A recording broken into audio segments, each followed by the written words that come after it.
Retire early one day? Gusto mo bang mabago yung buhay mo? Now, this video might not be for all, but I will warn you first. This is very long, and yeah, it's very long, but it's surely worth it, especially for aspiring preschool teachers in Singapore. And if you are not planning to be a preschool teacher, it's okay, but it's still worth it to know and to watch this video. By the way, I'm Laya Queen, a preschool teacher in Singapore. I have been working here for 7 years now. I created this video especially for you. I witnessed that a lot of teachers wanted to upgrade their career, and by simply watching my videos, they managed to find their way here in Singapore. People tell me I have a heart to depart away from my child. I have a heart to leave her. It is so painful to hear that words. Dahil sarili kong anak, wala ako sa kanyang tabi. I feel like I am being abused. And actually happens to me when I'm still young.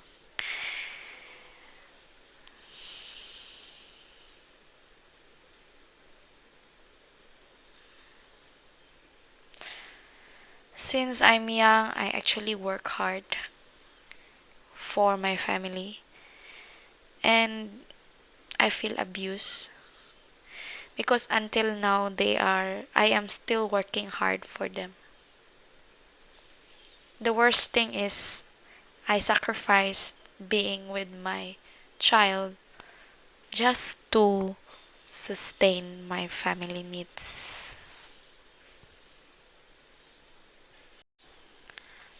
Now, being able to sustain my family needs, nothing changed. And that worst thing that happened is our relationship with my siblings also has changed, because now I cannot define it well whether they are just okay with me because I am sustaining their needs, or if I don't continue to sustain their needs, will they still see me as a sibling? That is what I've written 3 years ago. So,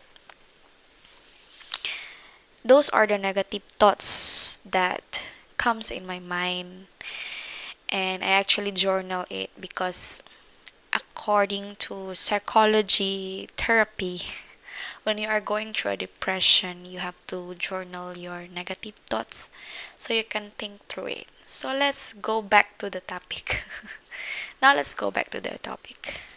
And by the way, I've shared those part of my diary because I think mostly of OFW Filipinos who are working abroad and teachers like me also face the same thing.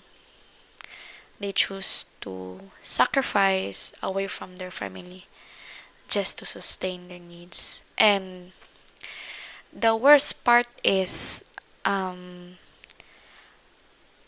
you are helping them, but wala kang nakikitang,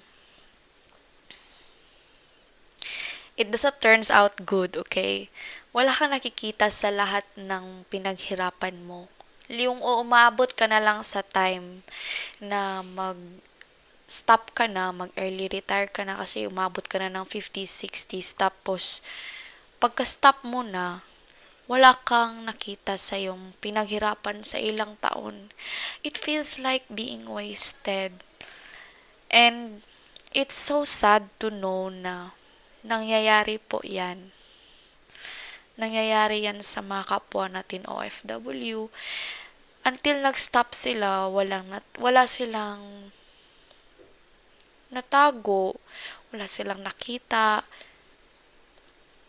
The good thing is na tulungan nila yung pamilya nila pero wala silang nagawang something change or beneficial para sa kanilang sarili. Yung tipong mag-stop ka na ng trabaho sa abroad tapos wala kang naipon and then back to zero ka na naman. That is the saddest part. Well, it's actually not so good to work here in the preschool industry, and being in this stage of life, working as an OFW preschool teacher is also a not so good life. Now I want to show you what are the mistakes I've done before. Yeah. It turns out kasi na yung kinikita kong 100,000 a month pesos is not enough. Dahil, the worst part is, my earning now as 100,000 pesos a month in Singapore is still not enough. It is still not enough dahil hindi ko pa din mahinto-hinto ang pagtatrabaho ko dito. Kailangan pa din ako ng pamilya ko. Wala pa akong emergency fund or ganung mga savings. Marami pa din akong utang. Hindi ko pa natapos yung mga bayarin ko. Marami pang demands sa buhay and hindi pa din enough dahil sa mga pangyayari na hindi ko inasahan like hospital bills. Napagastos din ako ng marami dahil nakahawak ako ng ganyang pera. For 3 years of working, the sad part is wala akong naipon. And dahil sa perang labas-pasok lang, yun ang nangyari. Yung pera ay labas-pasok lang talaga. Like, wala akong nakitang napatunguhan, wala akong savings pa, so hindi pa guaranteed na makapag-stop ako. And I feel like na force ko yung sarili ko kasi gusto ko maging gusto kong nasa tabi ng pamilya ko, gusto ko nasa aking tabi, aking anak, pero dahil nga hindi ko pa na-achieve yung ganung goal, I still need to continue here even though I'm earning that much.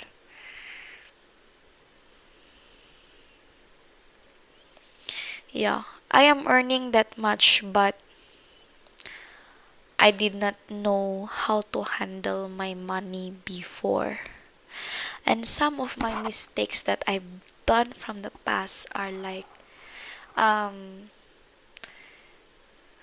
naaano ako sa deserve na word. Alam mo yung deserve. Yung deserve ko yan. Dapat ko tong bilhin. Kasi naghirap ako for the whole month. Nag-work ako. So, dapat may bibili din ako sa sarili ko. Parang naging umikot yung mundo ko sa kakabili ng bagay sa sarili ko na hindi naman importante. Yun ang sinasabi nating online shopping purchase, going to the mall, shopping here, shopping there, deserve ko to, deserve ko there. Yeah, it's like we are giving pleasure to ourselves, like we're giving gifts to ourselves, but at the same time we are guilty because at the end we are like wasting money dahil napapabili lang tayo ng bagay na hindi naman ganun ka-importante. Second mistake na nagawa ko, malaki yung pinadala ko sa pamilya ko. Like 70 to 80% of my salary. It is the biggest mistake that I've done. Actually, sinabihan na kami ng agency na huwag magpadala ng ganyan kalaki. Kaso nga lang, dahil gusto kong makita ng magulang ko kung gaano kalaki na yung sahod ko, gusto kong ma-experience nilang mahawak yung ganun kalaking pera, kaya ako nagpadala. And the worst thing is, nasanay sila na ganun kalaki yung hawak nila. Kaya nagiging mataas din yung demand at parang nawawala na ng silbi yung pinaghirapan ko dito, and marami ng etchos na nangyari na parang kung gaano kalaki na yung napadala ko noon. Lalo silang nanibago nung nag-change ako na naging maliit na lang yung padala ko, which is nabago din yung relationship part sa family. Which that is why I am also sharing this to you right now. Okay? I want you to be focused sa mga sinasabi ko. Itong mga mistakes na to. Kasi meron namang iba siguro na na-experience na to. Pero to those who haven't experienced yet and you are still new here in Singapore, it's better na ma-avoid mo tong mistake na to. You can simply learn from it. Yeah, so you can be more wise in your decision. Lalo na nag-decide ka na nag-take risk ka talaga na maging teacher dito sa Singapore. It is not an easy decision. It is the toughest part. Decision na mag-work away from loved ones, yung mag-sacrifice ka. So, this is some of the things that you should take note para maging smooth yung takbo ng career mo dito and mas ma-achieve mo talaga yung mga goals mo kung bakit ka nag-work dito sa Singapore. Okay? My third mistake is I spend first before saving. So, yeah, the worst part is, natutunan ko din ko sa librong Rich Dad Poor Dad na before you spend, you need to save first. And by saving, you have to take the savings first. Then, the remaining you put it to spending. So, madidisiplina mo yung sarili mo. The mistake is I spend first. Hindi ko alam yan. Yun kasi yung nakagisnan ko.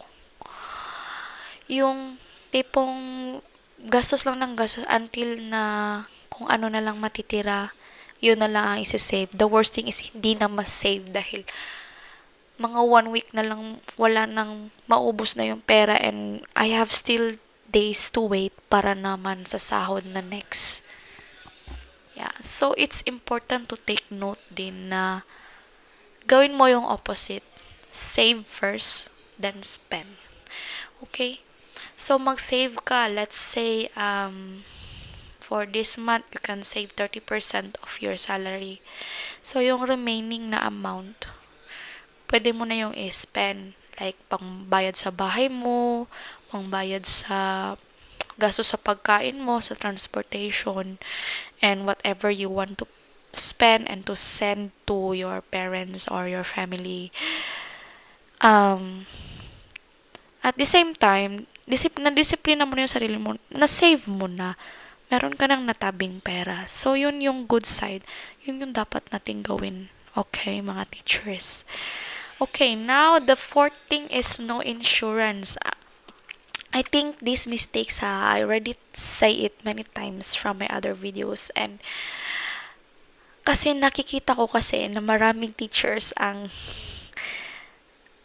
it turns out na maraming teachers na pala ang nandito sa Singapore by just simply watching my videos, and I don't want you to go to the wrong way. Meron kasing wrong way for being an OFW, meron ding the good way. So, kung pwede lang, gawin natin ang mga dapat nating gawin para hindi naman tayo maliko sa maling daan. So, it's okay naman. Okay naman na magkamali sa buhay, pero mas maganda ding wise din tayo sa ating mga desisyon. So, another is insurance pala. Kaya nga, napagastos ako sa mga hindi inaasahang pangyayari, like hospital bills. Kasi iniisip ko na meron akong sahod.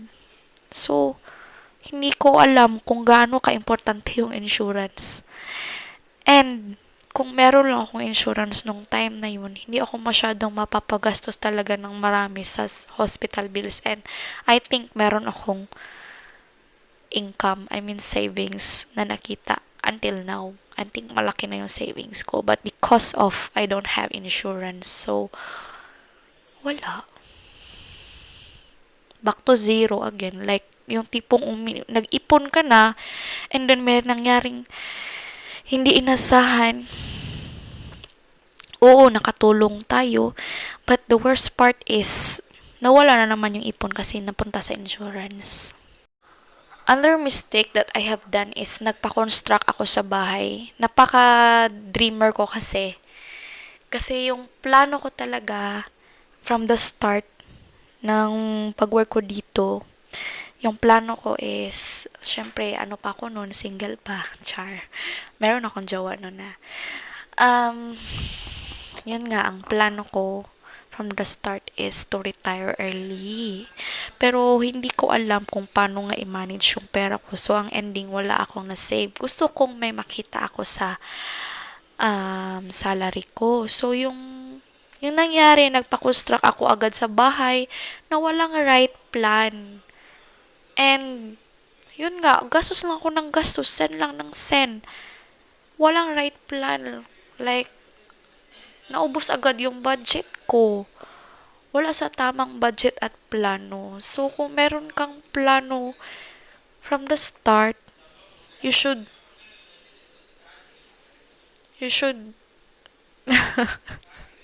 write it down, okay? I become too complacent, which leads me to ignore the reality. Nag-procrastinate. Like, I distract myself more on K-dramas, and instead of thinking or doing some plans to set my goals or doing the right thing, I distract myself on spending too much, which is not very important. Yung mas masyadong naging emotional na ako, nadaan na sa pagiging emotion na ang down ko, kaya dahil na nada-down ako, nagsha-shopping ako. So, it ends up na parang nagsispend lang ako ng money, wasting money only dahil nga gusto ko ma-feel pleasure for a while. Pero hindi naman talaga nakatulong yun kasi nga hindi ako nakasave. And I want you to think that we are here working in Singapore for our goals. And one of the goal is makasave. Yan po yung number one. Makasave at mabago yung buhay. And if you are also planning to retire early, you need to set the time how long you want to work here.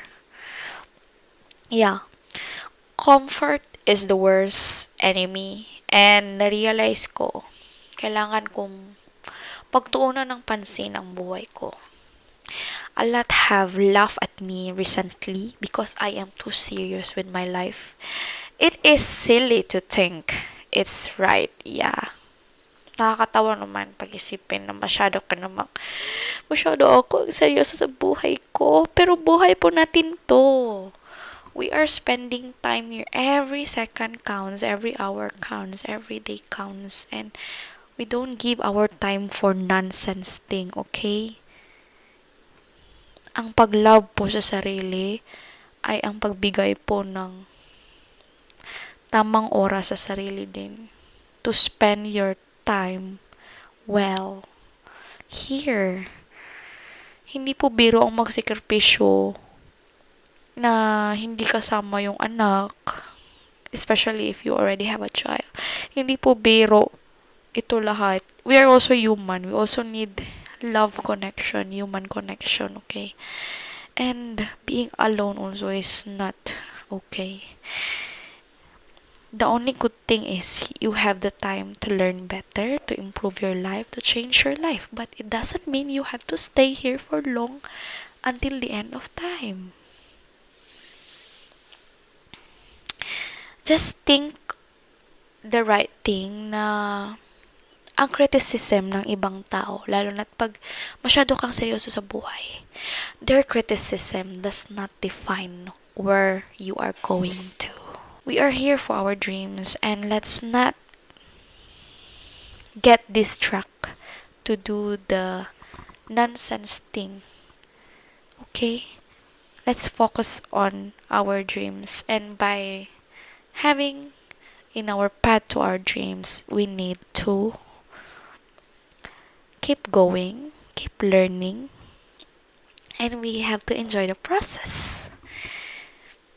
The process of our becoming is also very, very important because it is the moments of our life that we are facing every day.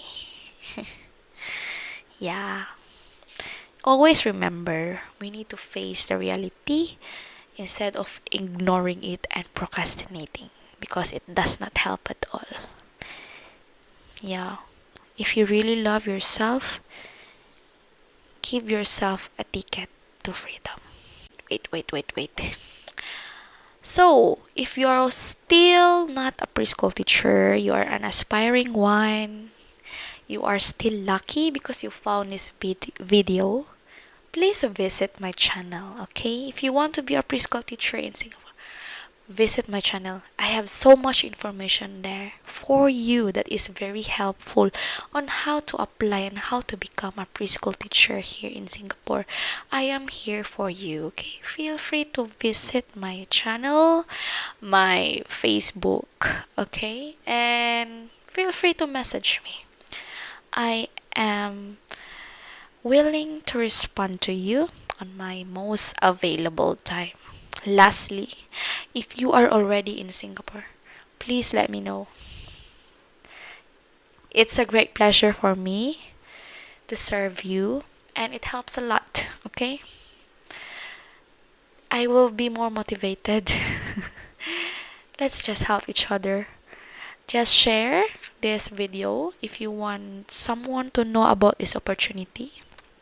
Do like and subscribe so we can help each other and we can help other teachers too to find this channel. That's all for this video, and see you on my next video. By the way, my topic is about salary increase on my next video. Bye.